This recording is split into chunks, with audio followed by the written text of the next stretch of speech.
Hi everyone, welcome back to this channel. In this tutorial, I will show you how to use bait to make more fish appear in Heartopia. First, make sure you have bait in your inventory. You can craft bait by yourself or you can buy it from NPC FA. And if you don't know how to craft or buy bait, I have put the tutorial links in the descriptions below. And then next, just go to any water area like a pond, river or lake like this. And then next, just open your inventory and then just tap on bait, this one just tap on it, and then next just tap jump like this, and then like this you will see fish shadow appear in the water like this. And after that you can just start fishing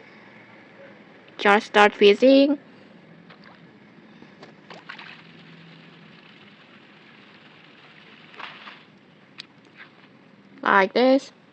Just start fishing and catch more fish easily. And okay, that's it. It's simple and very useful for farming fish in Heartopia. And if you found this helpful, don't forget to like, comment, and subscribe for more tutorials. Thanks for watching and see you.